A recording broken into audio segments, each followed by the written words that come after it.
असन मुख मोरी। एक तिल खा करके रहने लगे। कितना कठोर था। मैं बहुत छोटे में बता रहा हूँ, शॉर्ट करके बता रहा हूँ तपश्चर्या, क्योंकि आज ही है। हाँ, एक तिल खा के रहने लगे। अब बताइए, अब जब देखा कि ये भी शायद ज्यादा है तो फिर पानी पी करके रहने लगे। पानी भी अधिक लगने लगा तो सोचे शायद पानी पी रहा हूं इसीलिए कोई पराशक्ति मेरे ऊपर कृपा नहीं कर रही है कि ये तो अभी कुछ न कुछ ले रहा है, शायद ये भी छोड़ दूं तो वो प्रसन्न हो जाए। इसलिए पानी उछारी पवन पर रही, करि तप उग्र दुसह दुख दही। फिर जल भी छोड़ दिया, पानी भी छोड़ दिया, पानी पीना बंद,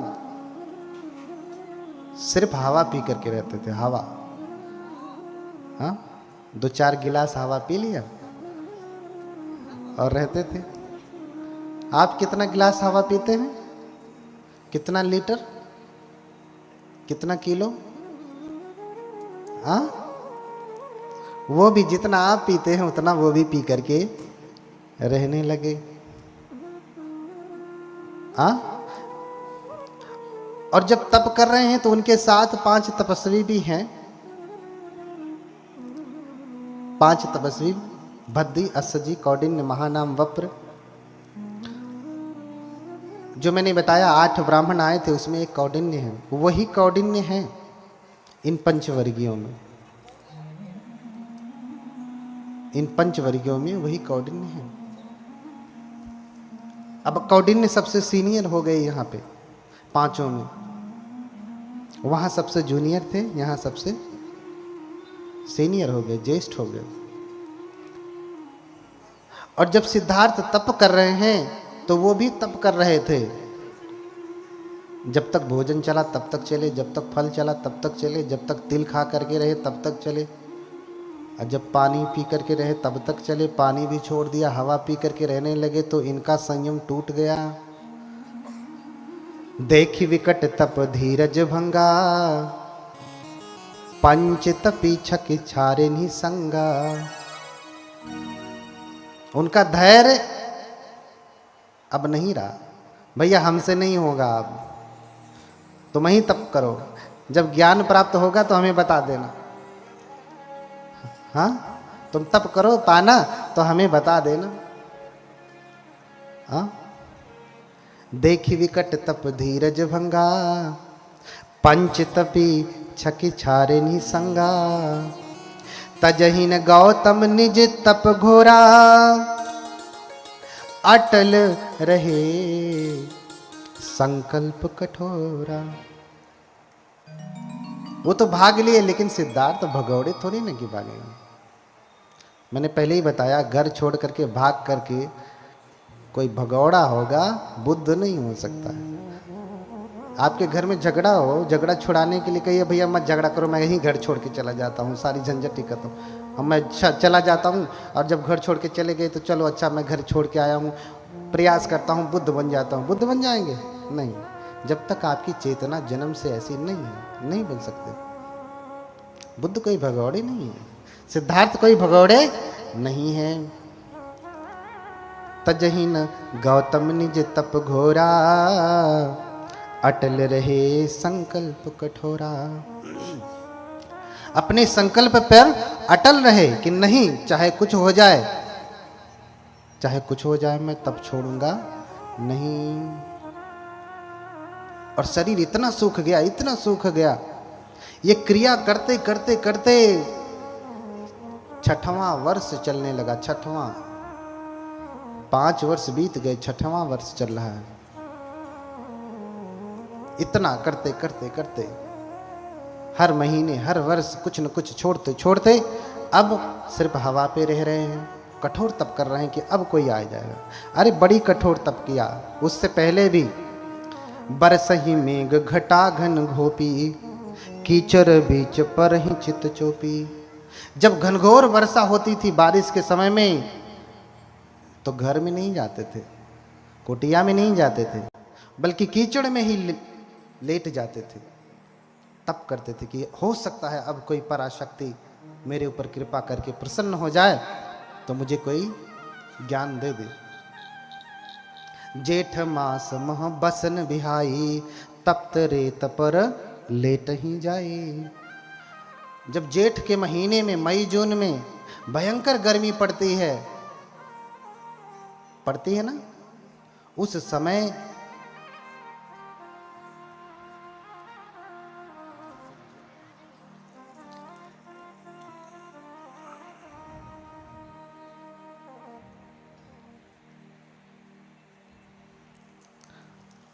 तो जब गर्मी का समय था, भयंकर गर्मी,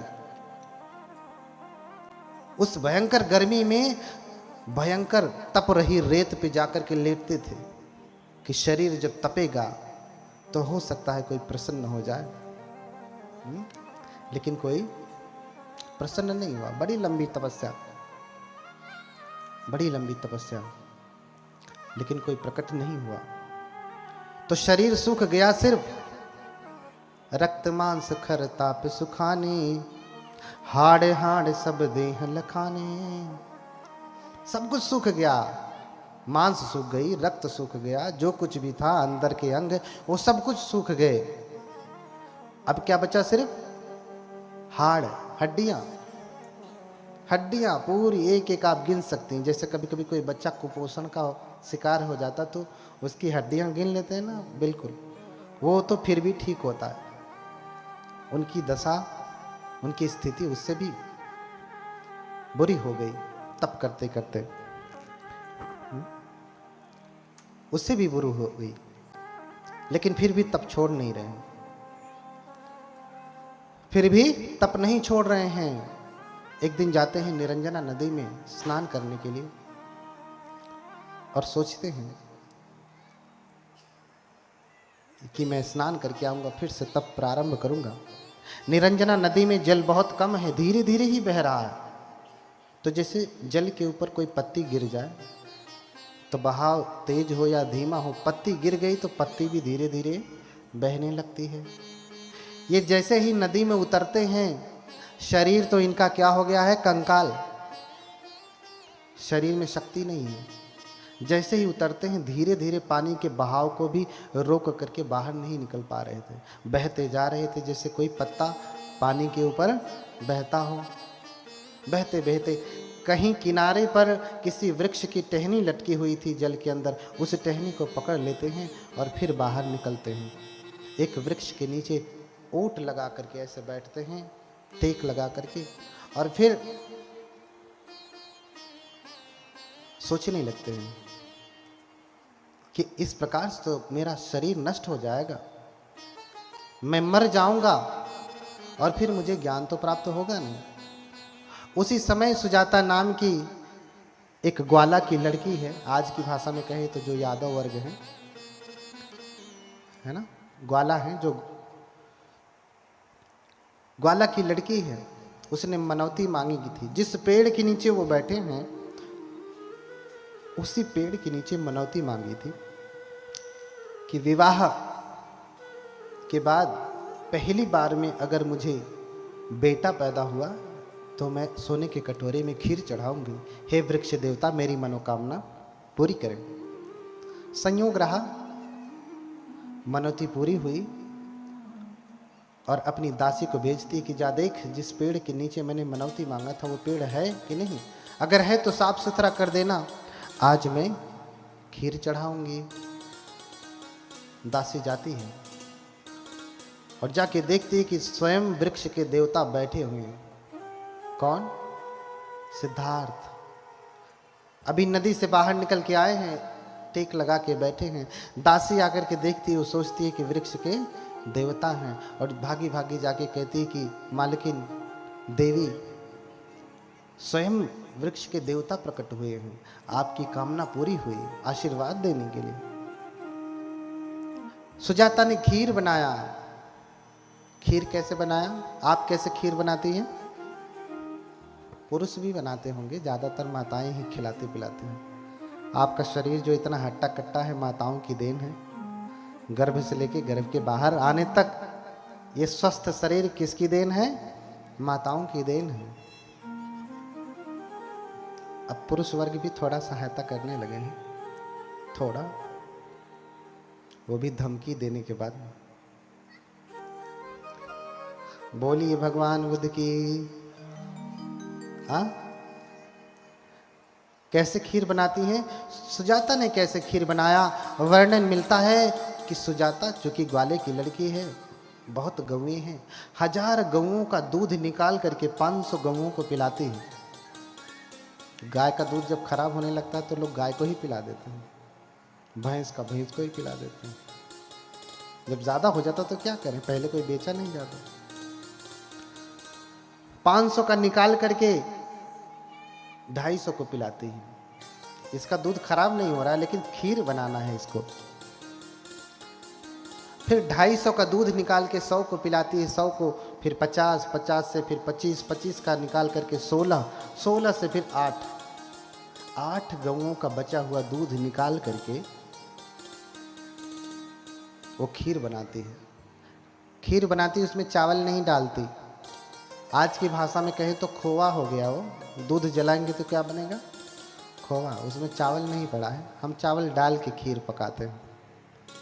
दूध पकाया और इतना पकाया कि खीर हो गई, खीर जैसा हो गया, है ना। और 1 कटोरा खीर, 1000 गौओं के दूध की खीर पका करके वो बोधिसत्व को चढ़ाने के लिए जाती है। लेकिन इनका शरीर इतना दुर्बल हो गया कि तो आती है, लेकिन बोधिसत्व टेक लगा के बैठे हैं, सिद्धार्थ टेक लगा के बैठे हैं, उनको प्रणाम करती है और कटोरा थमाने लगती, लेकिन शरीर में शक्ति नहीं है। तो हाथ तो कांपते कांपते आगे करते हैं, लेकिन कटोरा जैसे ही पकड़ते हैं हाथ कहाँ चला जाता? नीचे चला जाता, क्योंकि शरीर में शक्ति नहीं है। तो सुजाता भी धीरे से सामने कटोरा खीर से भरा हुआ रख देती और फिर प्रणाम करती। कनक कटोरही हाथ गहाई, सो सब गात गई मुस्काई। प्रसन्न होकर के उसने कटोरे को दे करके, दान करके प्रसन्न होकर के जाती है। अब बोधिसत्व तो सोचने लगते हैं कि इस प्रकार से तो मेरा शरीर ही नष्ट हो जाएगा, ऐसे तब करूंगा तो शरीर नष्ट हो जाएगा, फिर मुझे ज्ञान प्राप्त नहीं होगा। अच्छा हो कि मैं मध्यम मार्ग अपनाऊं, मध्यम मार्ग अपनाऊं, मैं ज्यादा भोजन न करूं, ज्यादा त्यागू नहीं। तो उस दिए हुए खीर को 49 कबल बनाते हैं। 49 कितना? 49 कबल निवाला, चूंकि सूखा है ना। अब दूध पकाने के बाद सूख गया, खोवा हो गया या खोया हो गया, जो भी आप कहते हैं, उसको 49 कबल बनाते हैं। क्योंकि हम लोगों में जब भोजन किया जाता तो नियम है कि कबल बना के, यानी ज़्यादा इधर उधर गिरे ना, ऐसा खाना खाना। हाँ, काट करके, जैसे कभी कभी होता ना, लोग निवाला बनाते हैं, आधा काटे और आधा खाए, ऐसा नियम नहीं है भिक्षुओं के लिए। न कबलावच्छेदकं भुंजी सामिति सिक्खा करनी।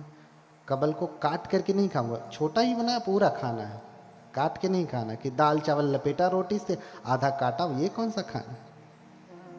हाँ, न सिद्धावकारकम, न जिह्वा क्षारकम, न औगुंड कारकम, न औमोदित कारकम, न सिद्धावकारकम। ये सब नियम बताया कि ना गाल फुला करके, ना चपर करके, ना चपचुप कार्यकम भुंजी सामिति सिक्खा करनी, चप चप चप चप करके नहीं खाऊंगा। गाल फुला करके औगुंड कार्यकम, मुंह फुला करके ऐसे करके भी नहीं खाऊंगा। ये बौद्धों का नियम है, और आज ये मॉडर्न एटिकेट मैनर में शामिल हो गया। ठीक है।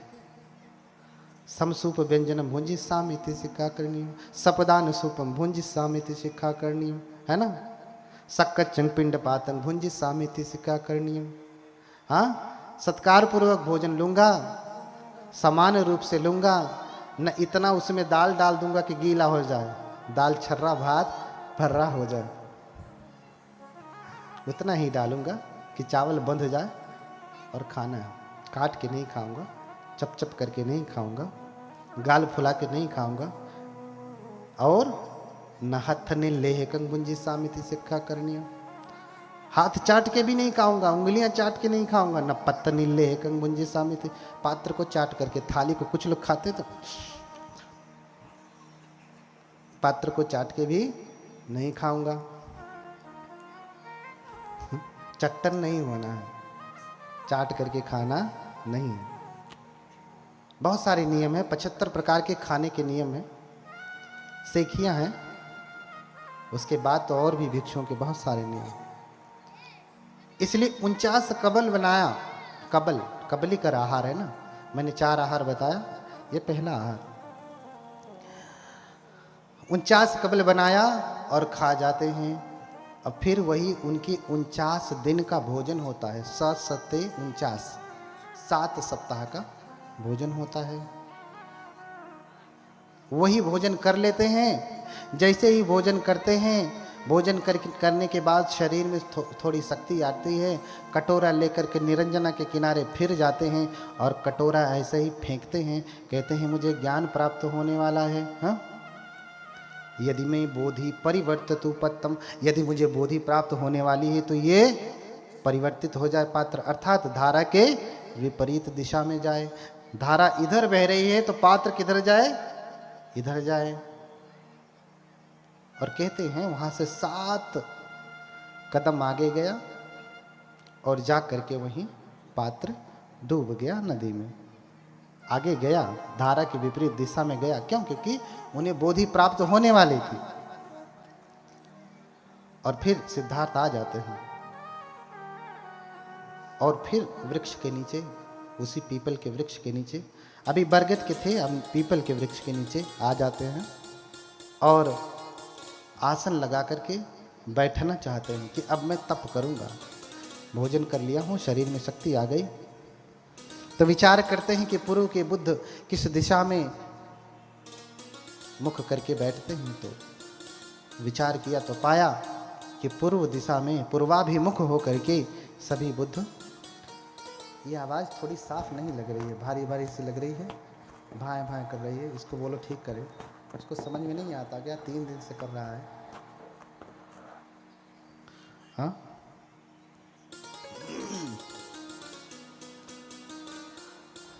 तो पूर्व की तरफ मुख करके बैठते हैं, पूर्व की तरफ मुख करके बैठते हैं तप करने के लिए। और फिर प्रण करते हैं। आप भी प्रण करिएगा, सिद्धार्थ ने जो प्रण किया सो प्रण करिएगा। अगर आपको ज्ञान प्राप्त करना है, बोधि प्राप्त करना है, तो कोई दाल चावल या खिचड़ी थोड़ी नहीं है, ऐसे रख दिया, सीटी मारा, उतारा, खा लिया, बुद्ध हो गए, ऐसा तो नहीं है। इतना आसान होता तो कब का हो जाते। सिर्फ किताब पढ़ लेते तो बुद्ध हो जाते, ऐसा तो नहीं होता। कोई बुद्ध किताब पढ़ के थोड़ी ना होता, ग्रंथ पढ़ के थोड़ी ना होता, जब तक तप न हो। और जब बैठते हैं तो प्रण करते हैं, इहि आसने शुष्यत्यु में शरीरम। क्या प्रण करते हैं? इहि आसने शुष्यतु में शरीरम, त्वगस्थि मनसं विलयं च यातु, अप्राप्य बोधिं बहुकल्प दुर्लभा। क्या कहते हैं? इहि आसने शुष्यतु में शरीरम। इस आसन पे बैठ करके जो मैं तप करने जा रहा हूं, चाहे मेरा शरीर सूख क्यों ना जाए, चाहे मेरा शरीर सूख क्यों ना जाए, हड्डियां हड्डियां क्यों ना बचे, चाहे मैं मर क्यों ना जाऊं, इहि आसने शुष्यतु में शरीरम, त्वगस्थि मनसं विलयं च यातु। त्वचा, अस्थियां, मज्जा, ये सब कुछ विलय को प्राप्त हो जाए, नष्ट क्यों ना हो जाए। अप्राप्य बोधिं बहुकल्प दुर्लभा, न ह्यासनाद गात्रमिदं चलिष्यति। जो बोधि बहुत कल्पों तक के लिए दुर्लभ होती है। मैंने कल्प बताया था ना उस दिन, कितना लंबा होता है, कितना लंबा, बहुत लंबा बताया था। पर्वत की चोटी वाला बड़ा वाला डब्बा, याद आया कुछ, किसी को याद आया? सुन सुन करके इधर से आगे पाठ पीछे सपाट, बहुत लंबा बताया था ना, बहुत लंबा, वर्षों से गिना नहीं जा सकता। अप्राप्य बोधिं बहुकल्प दुर्लभा न ह्यासनात् गात्रमिदं चलिष्यति। जब तक मुझे वो बोधि प्राप्त न हो जाए जो कल्पों तक में भी दुर्लभ है, प्राप्त करना आसान नहीं, तब तक मेरा यह शरीर हिलेगा भी नहीं। न ह्यासनात् गात्रमिदं चलिष्यति, मेरा शरीर हिलेगा भी नहीं। 6 साल तक किए और उनका शरीर हिला भी नहीं है। हाँ, अब आप देखिए आप कितना देर तक हिलते नहीं हैं। मैं भी हूं यहीं पे, हाथ हिलेगा, हाथ वाथ हिलाइए। सारा काम तो यहां से नीचे का है। बैठिए, आप सभी लोग बैठिए, देखता हूं कि कितने देर तक बिना हिले हुए बैठते हैं। जितना आप कर ले जाएंगी उतना आपका तप पूरा हुआ, उतना माइनस हो जाएगा आपके तप में से। उतना माइनस कर दिया जाएगा, कम कर दिया जाएगा, इतना ही करना बचा तब। तो प्रण किया कि इस स्थान पर बैठे बैठे सूख क्यों न जाए शरीर, मैं मर क्यों न जाऊं, लेकिन बिना दुर्लभ बोधि को प्राप्त किए हुए मेरा शरीर हिलेगा भी नहीं। और फिर तप में लीन हो जाते। तप में लीन होते तो जब लंबे शरीर का व्यक्ति भोजन छोड़ देता है तो कंकाल भी कैसा लगता है, लंबा लंबा, हम बैठे हैं पूरे। और दूसरा, जब अधिक दिनों तक भोजन न करिए, अभी आप रात भर भोजन न करिए तो सुबह में भोजन करेंगे, पूरा 24 घंटे भोजन न करिए, तो फिर जब भोजन करेंगे तो शरीर में कोई संवेदना होती है, होती है कि नहीं? आपको खुद ही पता चलने लगेगा कि जो निवाला आप निगल रहे इधर से होते हुए यहाँ से यहाँ से यहाँ से यहाँ से यहाँ जा रहा हूँ, वहाँ से नीचे जा रहा है, ऐसे ऐसे ऐसे करते हुए पूरा पता चलेगा ना। और जिसने वर्षों से भोजन त्यागा है वो जब भोजन करेगा तो क्या होगा, पूरा पता चल जाएगा, एकदम लगेगा कि रखा है, पूरी संवेदना पूरी पता चलेगी, पूरी संवेदना पता चलेगी।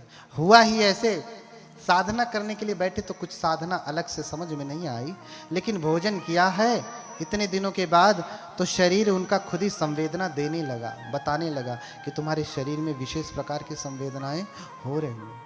और फिर उन्हीं संवेदनाओं को देखते देखते विपश्यना में चले गए। हाँ, उन्हीं संवेदनाओं को देखते देखते विपश्यना में चले गए। विपश्यना बौद्धों की बहुत महत्वपूर्ण साधना है, उसी के द्वारा ही मुक्ति होती है। भगवान ने 40 प्रकार की साधना बताई है, उसमें से एक साधना विपश्यना ही है। 40 में से कोई एक आपने कर लिया तो आपको मुक्ति है। इस समय बहुत प्रचलित साधना विपश्यना है, बहुत प्रचलित साधना विपश्यना है। अब संवेदनाओं को देखते देखते देखते देखते 7 सप्ताह में उनको ज्ञान प्राप्त हो गया, बुद्ध हो गए। बुद्ध हो गए तो उनको 3 विद्याएं प्राप्त हुई। कौन कौन सी विद्या? आसवक्खय, पुब्बे निवासानुसति, चतुप्पद ज्ञान। अर्थात क्या कर्म करने से व्यक्ति क्या जन्म पाता है, किन कर्मों की वजह से व्यक्ति क्या दुख पा रहा है, उसका ज्ञान प्राप्त होता है। और पिछला क्या जन्म था उसे भी व्यक्ति देख पाता है। और तीसरा जो सबसे महत्वपूर्ण है, जो बुद्धों को ही प्राप्त होता है, अन्य किसी तपस्वी को प्राप्त नहीं होता, यही उन्हें बुद्ध बनाता है, वो है आसवक्खय। अर्थात अपने मन के विकारों को दूर करने का ज्ञान। बाकी किसी भी व्यक्ति के पास, किसी भी लोग, किसी अन्य सन्यासी या योगी के पास ये ज्ञान नहीं है जो बुद्ध के पास है। किसी भी भगवान या अन्य जिनको जिनको भी बहुत सारे लोग मानते हैं, उनके पास ये ज्ञान नहीं है। वो ज्ञान नहीं है, क्योंकि उस ज्ञान को प्राप्त करते ही व्यक्ति बुद्ध हो जाता है, बुद्धत्व को प्राप्त कर लेता है कि आश्रमों को नष्ट कैसे किया जाए, और ये साधना के द्वारा ही होता है। उपदेश तो आपको सिर्फ उबालने के लिए है। उपदेश क्या है? आपको उबालने के लिए है, आपके भीतर संवेदना, संवेग पैदा करने के लिए है कि नहीं, आज मैं घर छोड़ दूंगा, इससे अधिक नहीं। उपदेश सुन करके फिर अगर आप तप में लगते हैं, साधना में लगते हैं, तो आपका जीवन बहुत ही सार्थक होता है। फिर भी सार्थक है, उससे पहले भी सार्थक है, लेकिन और भी अगर आप तप करेंगे तो पूरा सार्थक हो जाएगा, उसमें किंतु परंतु कुछ भी नहीं रहेगा। अब समस्त बोधि को प्राप्त करके जो है वो बुद्ध हो गए। बैठे बैठे ही उनको अनुलोम विलोम का ज्ञान प्राप्त हुआ। प्रतीत समुत्पाद जान गए। अविद्या पच्चया संखारा, संखार पच्चया विज्ञानम, विज्ञान पच्चया नाम रूपम। कि कैसे व्यक्ति बार बार इस भव चक्र में पड़ता है। अविद्या के कारण संस्कार बनते हैं। अज्ञान है तो संस्कार बनेगा, ज्ञान है तो भी संस्कार बनेगा, लेकिन समाधि है तो संस्कार नहीं बनेगा। ज्ञान है तो व्यक्ति कुशल कर्म करेगा, कुशल संस्कार बनेगा। अज्ञान है तो अकुशल कर्म करेगा, नादानी वाला काम करेगा, तो भी संस्कार बनेगा। अरे आग तो आग होती है, चाहे अच्छी लकड़ी की हो चाहे सड़ी लकड़ी की हो। आग तो आग है, दोनों जलाने वाली है ना। आग तो आग है, सड़ी लकड़ी को